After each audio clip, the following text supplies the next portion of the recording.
साथियों नमस्कार, मैं हूं नीरज पटेल और आप देख रहे हैं नेशन जनमत।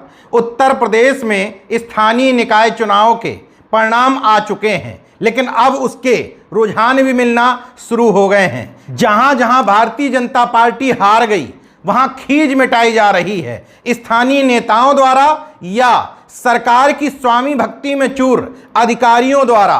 सहारनपुर में जिलाधिकारी हैं अखिलेश सिंह।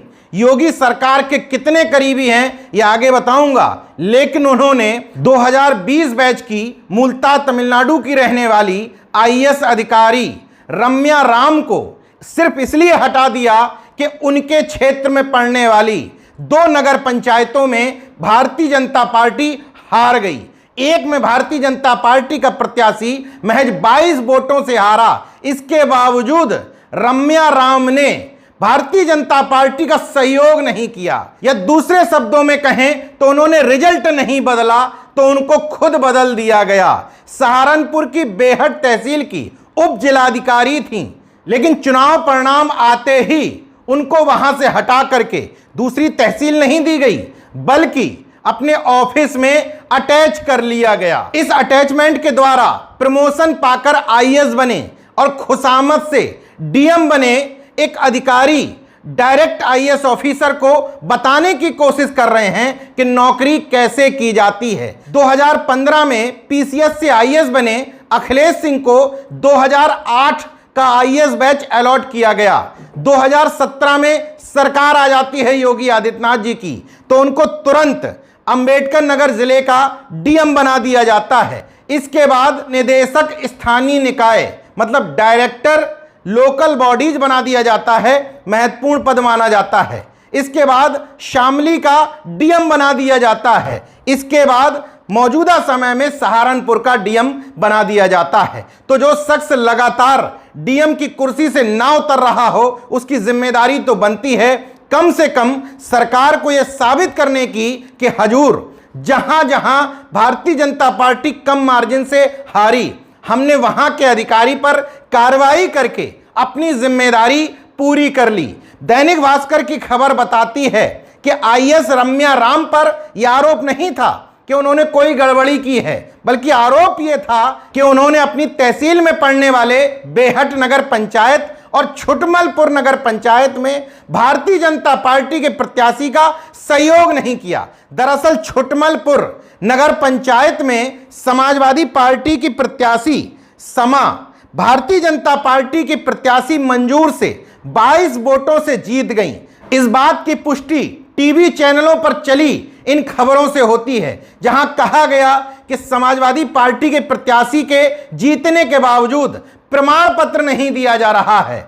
चूंकि आजाद समाज पार्टी के राष्ट्रीय अध्यक्ष चंद्रशेखर आजाद के जिले का मामला था और वो गठबंधन में शामिल थे, उन्होंने अधिकारियों को फोन लगाए, फोन नहीं उठे तो उन्होंने धमकी भरे लहजे में कहा कि अन्याय नहीं होने देंगे, बिना प्रमाण पत्र लिए यहां से नहीं जाएंगे। इसके बाद अपनी जिम्मेदारी निभाते हुए रम्या आर ने समाजवादी पार्टी की प्रत्याशी को प्रमाण पत्र दिलवा दिया। दूसरा, बेहट नगर पंचायत में निर्दलीय प्रत्याशी अब्दुल रहमान सालू ने बीजेपी के प्रत्याशी संजीव कर्णवाल को 4972 वोटों से हरा दिया। आरोप लग रहे हैं कि एक नवोदित आईएएस अफसर को महज अपने कर्तव्य परायणता की सजा दी गई है। इस मामले में ट्वीट करते हुए पूर्व आईएएस ऑफिसर सूर्य प्रताप सिंह ने लिखा है, आईएएस रम्या ने दिखा दिया कि यूपी में आज भी ईमानदार अधिकारी हैं, चाहे थोड़े ही सही, जो कुर्सी के लिए सत्ता की चाटुकारिता नहीं करते।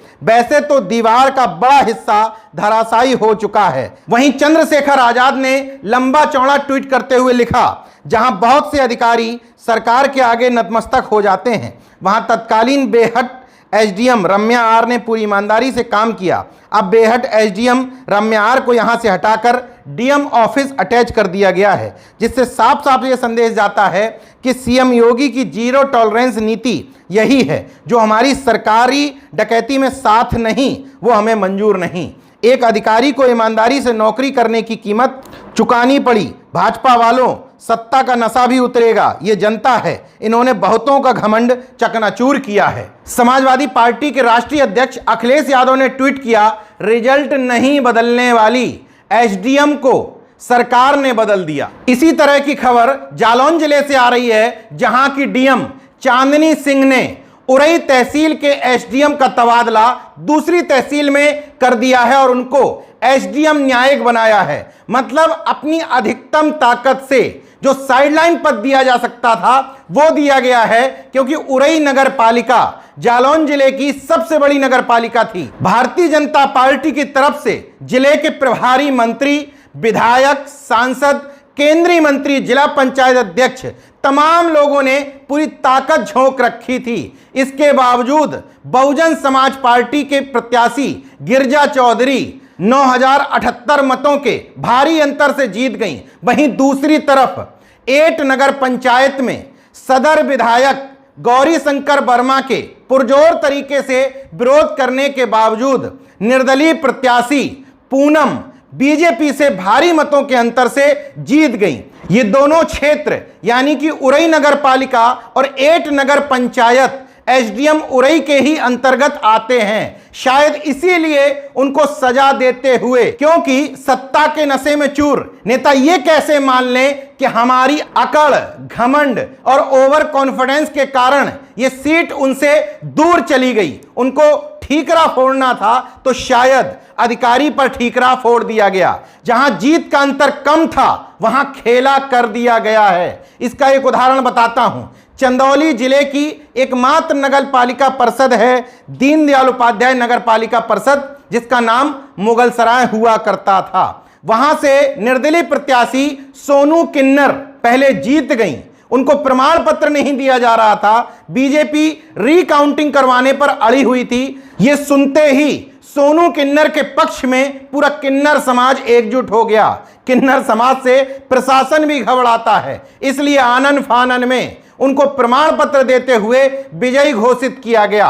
अगर किन्नर समाज में यह एकजुटता नहीं होती तो शायद दीनदयाल उपाध्याय नगर पालिका परिषद से उनको जीतने ही नहीं दिया जाता। जालौन जिले की एक और नगर पंचायत है रामपुरा। वहां बहुजन समाज पार्टी के प्रत्याशी सूरजपाल दोहरे पहले 59 वोटों से जीते। बीजेपी की तरफ से रिकाउंटिंग की मांग हुई, रिकाउंटिंग करवा दी गई, 56 वोटों से जीते। फिर रिकाउंटिंग की मांग हुई, फिर जीते। बाद में घोषणा की गई कि 12 वोटों से बीजेपी की प्रत्याशी गायत्री वर्मा जीत गई हैं। ऐसा खेल प्रदेश की विभिन्न नगर पंचायतों, नगर पालिकाओं में किया गया है। ये मेरे हाथ चंद उदाहरण लगे हैं। सरकार अभी सीधे सीधे कार्रवाई नहीं कर पा रही है, तो अपने मातहत गुलाम अधिकारियों के माध्यम से कार्रवाई करवा रही है और अपनी हैसियत के अनुरूप यही कर सकती है कि अपेक्षाकृत कमजोर पोस्टिंग दे दी जाए। तो जिन भी अधिकारियों ने गड़बड़ी नहीं की या सर झुका करके गुलामी स्वीकार नहीं की, उन लोगों का नुकसान पहुंचाने की कोशिश की जा रही है। अभी तो उथले उथले तौर पर देखने पर समझ में आ रहा है कि दाल में कुछ काला है। जब गहराई तक जाएंगे तो समझ में आएगा कि पूरी दाल ही काली है। और ऐसा एक आध जगह पर नहीं, सैकड़ों जगह पर खेल किया गया है। देखते रहिए नेशन जनमत, जागरूक और सजग बने रहिए। जय विज्ञान, जय संविधान, जय लोकतंत्र। धन्यवाद।